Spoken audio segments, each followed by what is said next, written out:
I'm gonna play 100 games of Runeterra ranked, and if I don't win at least 50 games, I'm gonna climb to master tier. Over the 100 games, I will play multiple decks with different archetypes without trying the decks out first. The only history I have with Runeterra is that I've played enough to unlock the rank mode, so I have no idea what to expect and what decks are actually good. The first deck I decided to try was Misfortune and Twisted Fate. This is an aggressive deck, so I felt like it would be a great place to start. See, in Hearthstone, aggro decks are pretty simple. You play your minions, you hit your opponent's face. But because of the way Runeterra works, where your opponent can actually do a reaction to your action, aggro decks were a lot more nuanced. I found myself actually really enjoying playing the aggro archetype. The smaller decisions with aggressive decks really seemed to add up, and it was extremely fun to play Misfortune and Twisted Fate against champions that I have never seen before. And as you could imagine, the first two games went really well. I was understanding how to play the deck, and it turned out that I was actually not as bad as I thought I would be. I had a pretty great understanding of card games just from playing Hearthstone for so long, and it felt like I could easily transfer my skills over to a brand new card game. But there was still a bunch of mechanics that I have not learned yet. For example, Thresh has Challenger, a keyword that allows him to pick which minion is going to defend against his attack, which actually is really vital to know, because if you don't play around it, you will get destroyed as an aggressive deck. Oh, that's also just great. Yeah, poggers. And even though I did not win that game, I learned something new about Runeterra that would help me with my future games. The fourth game, I learned how powerful Twisted Fate can be, with his red card absolutely destroying my opponent's board, and it felt so good. Oh. In the next couple of games, I was learning how powerful my deck actually was. It felt like this deck had everything: a good early game, a good mid game, and a great way of finishing off your opponent if you didn't have any minions left. I actually think that aggressive decks in this game are so much more enjoyable than in Hearthstone. Like, I like the thought process of thinking like what you actually have to do to win. And with every single game, I felt like my thought process was only getting better. I started to understand when to actually play champions, when to go for lethal, and overall, I was starting to feel really good about this challenge. Just over my first 8 games, I ended up going 7-1. What's that thing? He's so cute. That has a freaking monkey, by the way. I've never seen that. I ended up actually losing this game to the cute dog. It turns out there is a mechanic called Chimes, which gives your minions +1/+1, and in the early game, that could be the difference of you winning or losing the game. It wasn't me misplaying at all, by the way, in case you were curious. It was entirely because of that +1/+1. Absolutely no misplays on this channel. And for the last game of day 1 of this challenge, I went against another aggressive deck, but because of how strong Misfortune seems to be, I was able to come out on top, and at the end of day 1, I was feeling pretty great. You know what this cat did to me yesterday, chat? He just took a shit in the middle of the floor. For the second day of this challenge, I decided to stay with Twisted Fate and Misfortune. I still wanted to learn the game a little bit more before I swapped to a different deck. Also, it feels really good when you win in a card game, so I didn't want to stop winning. Who wants to lose? I would also like to take a moment to appreciate the animations in this game. Whether it be changing your board or the little guy you have in the corner or just the level up animations for champions, this game actually looks really good. But you know what also is really good? Winning games in Runeterra. And I went on an absolute tear with this deck. Starting with an aggressive archetype was very beneficial for me. A lot of my opponents seemed like they were just playing decks that they made up themselves, and because I am a meta slave, I was playing a tier 1 deck, so I was punishing them quite a bit. And even though I didn't know my opponents were making misplays, it seemed like I kept capitalizing on their decisions, and I kept winning games over and over again. I felt unstoppable.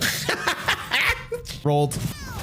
I severed. I ended up not losing a single game on day 2, making my final score 16 wins and 2 losses. At this point, climbing to Masters did not seem like it would be that difficult of a task until I tried another deck. At the start of day 3, I decided to play a couple of games with Misfortune and Twisted Fate just to get into the swing of things before I decided to pick up a control deck. When I'm summoning a round start, if you have an attack token, create a flaws to it in hand. Lay dance to you. All right, well, I don't know what that is. So. Oh my God. Oh, I guess that counts as summoning. Oh, my chat recommended me that I try a deck known as the Darkness. It is a slower control deck with Senna and Vagar, and it's called the Darkness because you generate the darkness. It is a spell that is basically your win condition for that deck. And because I've never really tried control in Runeterra, I was very excited to see how hard it is compared to Hearthstone. After finally crafting the deck, we queued it up on the rank ladder to see how difficult it was to play a control deck. And compared to the aggressive deck, it was a lot harder. better. Oh, I am dead. I'm trying to think if I could have done anything better that game. Silly Rarran, we don't make mistakes on this channel, but it did turn out that using the spell mana, understanding when to use removal, and how to properly react to what my opponent was doing was a lot more nuanced than it was in Hearthstone. In Hearthstone, since my opponent can't interact on my turn, I could just remove their board without worrying what they could possibly have. And that was another huge problem. I don't know a lot of the cards in this game. So when I would try to remove my opponent's minion and they would use a card that would stop me from doing it, I didn't play around that whatsoever, and I would just lose games because of it. I think I'm still doing pretty good. The win rate obviously went down slightly today. This deck is clearly not as good as I thought it was going to be, or I just suck, one of the two. And at the end of day 3, I had 23 wins and 5 losses. And you might be wondering, why did you play less games on day 3? It's just because these games took a lot longer than the aggressive deck. I'm here till it's done, and it's never done. Oh. Damn, dude. The first game of day 4 went really well. It was the first time I got to see Senna level up, which was really cool. And it finally felt like I was understanding how to play a control deck in Runeterra. That was until I went against the deck that I was previously playing, and it showed me that I am absolutely trash at this game and I have no idea what I'm doing. I was actually having so much trouble against aggressive decks that I decided to swap a couple cards out to hopefully improve the matchup against them. But as many of you are probably aware, as soon as you start teching against a certain archetype, you will never see that deck again. And even though we did not see another aggressive deck, I ended up winning the remaining games of day 4, and it honestly felt really good getting back into the swing of things and feeling like I could play a control deck. I also want to do a quick shout out of the card I hate the most in this game, which is Kai'Sa. If your deck is not prepared to deal with her, you will lose games. Thankfully, my deck can beat her. I don't know how we won that game, but we're in it. Day 5 started with me looking at a brand new deck to play, but I decided to stick with the darkness for one more day just to see if I could do even better on the deck. It was kind of hard to tell if I was getting better. The bigger problem I was having was going against brand new champions I have never faced against, so I had matchups that I have no practice in, therefore making some misplays which caused me a bunch of losses. Overall though, I felt pretty good about the day, and I was getting very close to silver, which may not seem like a big deal, but I was very excited. We're gonna play a brand new deck. We're gonna play Poppy and Taric. Just like all the other decks, I queued this one into ranked without trying it at all, and to my surprise, this ended up being my favorite deck of the entire challenge. I would describe Poppy Taric as a more mid-range archetype. It had the capabilities of fighting against an aggressive deck, but also could set up a really fun combo with a mechanic known as Rally. See, in Runeterra, you could only swing when you have the attack token. However, with the Rally mechanic, you are able to get the attack token back on your opponent's turn, and you can attack twice in a single turn. It's pretty awesome. Woohoo! We're silver! I'm not sure if my win rate is really good or not, but hitting silver before the halfway point was fantastic. And I felt like this is the perfect deck for me when it came to Runeterra. I just love the play style with it, and I was excited to see how far I would be at the end of day 6. And because this deck is a lot more proactive than the darkness, I felt like it was much easier for me to understand, and I was very confident with Poppy and Taric I would be able to get to at least a 50% win rate. It also felt like I was making less mistakes on this deck. It's probably because I didn't have to react to my opponent as often, and I was able to take control of the game. Also, this deck is extremely snowbally. If your opponent can't answer your Poppy, the game is basically over at that point, and it felt like a lot of my opponents didn't have answers for her. You don't even know what's about to happen, do you? I'm about to send it again. This is the slow roll. You Hold on, I gotta write this guy's name down. Arthur Sky. Okay. And this is gonna sound very weird, but this archetype played very closely to a Hearthstone deck. I seemed to only care about what I was doing and would only get annoyed when my opponent tried to stop me. And because of this mindset, I felt very comfortable with my win-loss ratio, which I completely forgot about. We passed 50 games, and it looks like we're gonna achieve the goal of 50 wins. There's no way we don't get that, right? We move on to day 7 playing the exact same archetype. I was just having too much fun to change so soon, so I figured why not continue until we reach our goal. But today was a lot worse than yesterday. I found myself losing a lot more games. Maybe it's just because the average player was getting better, or it was because we went against Kai'Sa. Remember earlier in this video when I said if your deck can't deal with Kai'Sa, you're probably gonna lose the game. Well, this deck had a lot of a harder time dealing with Kai'Sa. That's awesome, dude. Congrats. That's super cool. But what happens if I do this?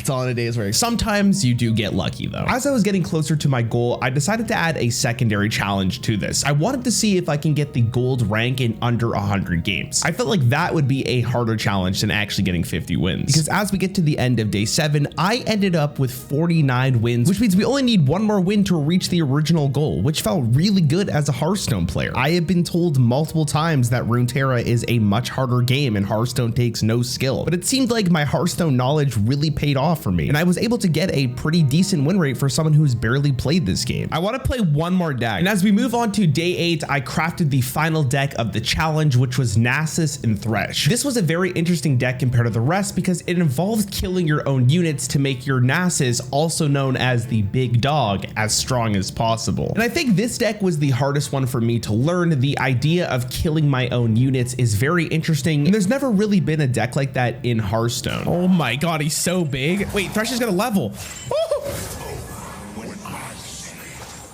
Sheesh, man. Oh, that's sick. And I will say that the playstyle of this deck was really enjoyable. It led to a lot of great moments, and because of the big dog, we were able to get our 50th win of the challenge. I know, thank you so much. Thank you, I tried. But this challenge was not over yet, and I was so close to getting gold, I could almost taste it. I had a little bit of a concern though. Because this deck was harder for me to play, I felt like I was losing a lot more than I was beforehand, and I didn't think with this deck, I was actually gonna be able to reach gold. And as we got closer to the 100th game, I was running out of time. This deck was a lot more complicated than the other ones, and I was feeling really anxious about getting gold. But I believed in myself. I am a Hearthstone player. 17 games left. Going into the last day, I was feeling extremely nervous. We were starting at silver 1, which means I only needed about 6 more wins in order for me to actually get gold. But the issue that I did not see is that players are also trying to get gold. They are playing the meta decks and they are playing to win. And this was going to be a lot harder than every previous day so far. The first couple of games went really poorly. I actually ended up getting demoted right to silver 2 right at the start of the day, and I was feeling very discouraged. With every single game that I lost, that means I was running out of remaining games to actually get gold. Oh my god, I'm so garbage. All right, we're starting off strong. 3 losses. It is what it is, bro.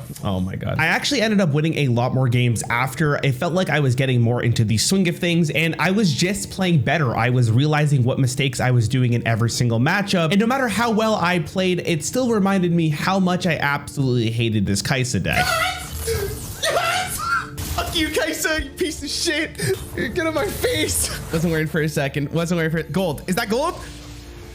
Yes! Let's go!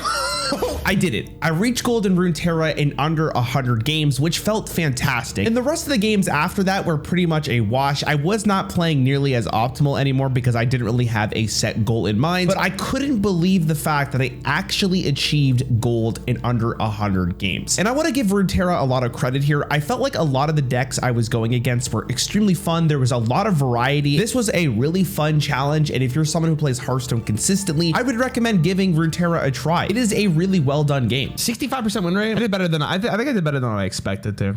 I thought I would probably get around a 50.